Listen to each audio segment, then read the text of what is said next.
धन्यवाद अंजना। समाचार पत्रों की सुर्खियों के साथ आज मैं हूं न्यूज डेस्क पर रेडियो सखी माधवी। समाचारों से पहले एक आवश्यक सूचना हमारे क्रिकेट प्रेमियों के लिए।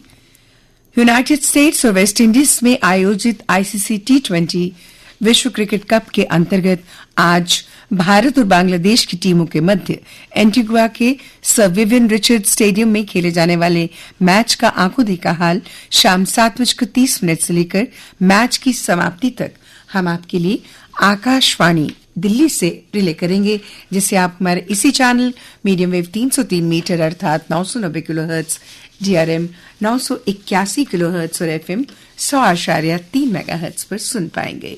अब चलते हैं मुख्य समाचारों की ओर। जम्मू कश्मीर में अधिक पर्यटकों को आकर्षित कर सकता है योग, कहा प्रधानमंत्री नरेंद्र मोदी ने। उन्होंने कहा, योग से प्राप्त प्रेरणा हमारे प्रयासों को सकारात्मक ऊर्जा देती है। प्रधानमंत्री नरेंद्र मोदी ने जम्मू व कश्मीर के श्रीनगर में 10वें अंतर्राष्ट्रीय योग दिवस समारोह का नेतृत्व करते हुए योग सत्र में भाग लिया। प्रधानमंत्री नरेंद्र मोदी ने कहा कि योग जम्मू कश्मीर में पर्यटकों को आकर्षित करने में मदद कर सकता है, जिससे स्थानीय निवासियों को आजीविका के नए अवसर प्राप्त होंगे। डल झील के किनारे एक सभा को संबोधित करते हुए प्रधानमंत्री ने स्मरण दिलाया कि संयुक्त राष्ट्र में भारत के प्रस्ताव का रिकॉर्ड 177 देशों ने समर्थन किया था। उन्होंने अंतर्राष्ट्रीय योग दिवस के संदर्भ में इसके पश्चात स्थापित किए गए रिकॉर्डों का भी उल्लेख किया। ये समाचार आज सभी समाचार पत्रों के प्रथम पृष्ठ की पहली बड़ी सुर्खी के रूप में सचित्र प्रकाशित हुआ है। जम्मू कश्मीर के ट्रेड शो से यूनियन टेरिटरी में हुई अवसरों के युग की शुरुआत, कहा एलजी ने। Kashmir heritage government arts emporium में ट्रेड शो का किया उद्घाटन। उपराज्यपाल मनोज सिन्हा ने शुक्रवार को Kashmir heritage government arts emporium में जम्मू कश्मीर ट्रेड शो 2024 का उद्घाटन किया। मनोज सिन्हा ने कहा, ट्रेड शो केंद्र शासित प्रदेश में अवसरों के युग की शुरुआत है।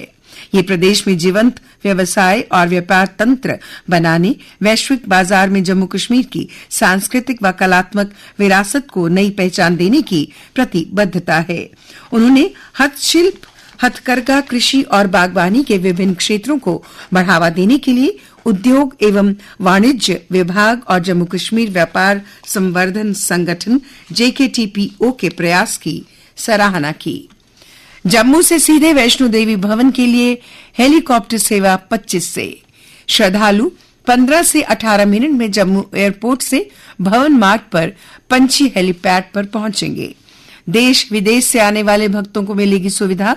श्री माता वैष्णो देवी श्राइन बोर्ड 25 जून मंगलवार को ये सेवा शुरू करने जा रहा है। इसको लेकर तैयारियां अंतिम चरण में हैं। गर्मियों में ये सेवा सुबह 10 बजे से शाम 5 बजे तक और सर्दियों में सुबह 11 बजे से शाम 4 बजे तक उपलब्ध होगी। इस महत्वपूर्ण सेवा का लाभ लेने के लिए श्राइन बोर्ड की ओर से 2 तरह के पैकेज की घोषणा की गई है। एक पैकेज 35,000 रुपए की प्रति यात्री और दूसरा 60,000 प्रति यात्री होगा। इसमें यात्री को जम्मू से भवन तक हेलीकॉप्टर से लाने ले जाने सहित कई अन्य सुविधाएं भी मिलेंगी। आयोग ने जम्मू कश्मीर में शुरू की विधानसभा चुनाव की तैयारी 25 से शुरू होगी। मतदाता सूची पुनरीक्षण व मतदान केंद्र बनाने की प्रक्रिया।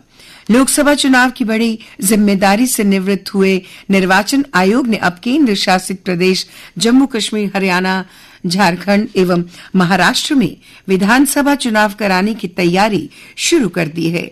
कोई भी पात्र व्यक्ति मतदान से वंचित न रह जाए, इसलिए मतदाता सूची पुनरीक्षण सहित सुगम सुरक्षित स्थानों पर मतदान केंद्र स्थापित करने की प्रक्रिया 25 जून से शुरू होने जा रही है। पहली बार आधार शिविरों की रात में ड्रोन से होगी निगरानी। जम्मू में इंफ्रारेड ड्रोन का इस्तेमाल करेगी पुलिस। श्री अमरनाथ यात्रा का काउंटडाउन शुरू हो गया है। ऐसे में सुरक्षा से संबंधित तमाम बंदोबस्त को अंतिम रूप दिया जा रहा है। इसी बीच भगवती नगर मुख्य यात्री निवास समेत शहर के अन्य आधार शिविरों पर आसमान से भी निगरानी होगी। पहली बार रात में काम करने वाले इंफ्रारेड ड्रोन का इस्तेमाल किया जाएगा ताकि यात्रियों की सुरक्षा में चूक की कोई गुंजाइश न रहे। हर एक जगह 15 से 20% अतिरिक्त सुरक्षा बलों की तैनाती। बिजली कट से पेयजल की किल्लत, 30 से 40 मिनट ही मिल रहा पानी। पुराना शहर, त्रिकुटानगर, शास्त्री नगर, नरवाल सहित अन्य इलाकों में लोग हो रहे परेशान। 4 से 5 घंटे का बिजली कट लगने के कारण शहर में पेयजल किल्लत बढ़ गई है। मौजूदा समय में लोगों को जरूरत के हिसाब से पानी नहीं मिल रहा। मई में शहर भर में तापमान में बढ़ोतरी के कारण 22 ट्यूबवेलों का जल स्तर गिर गया था।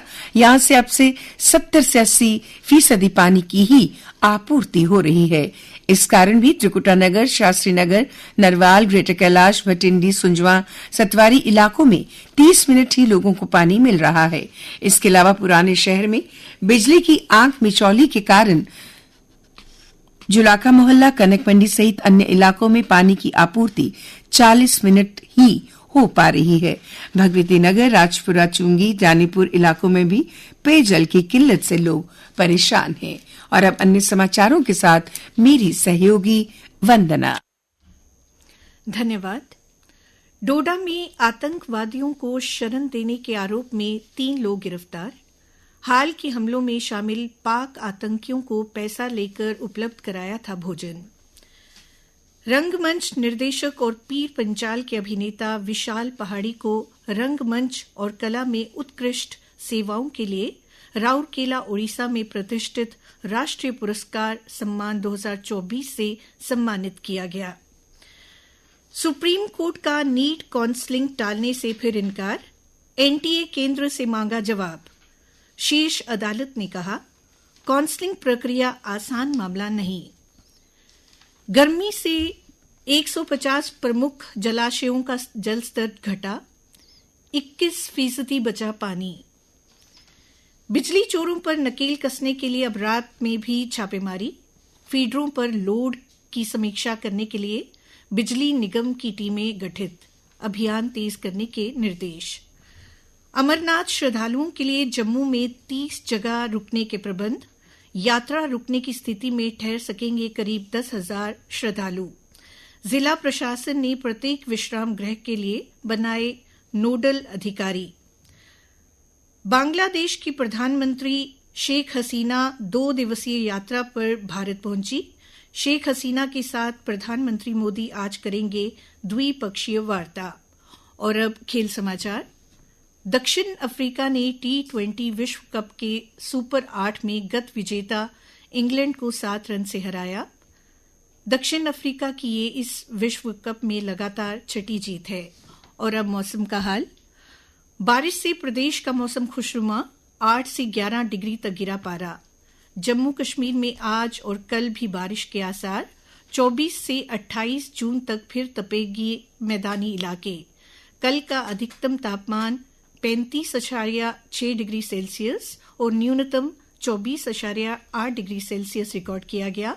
आज सूर्यास्त 7:42 पर और कल सूर्योदय होगा 5:26 पर।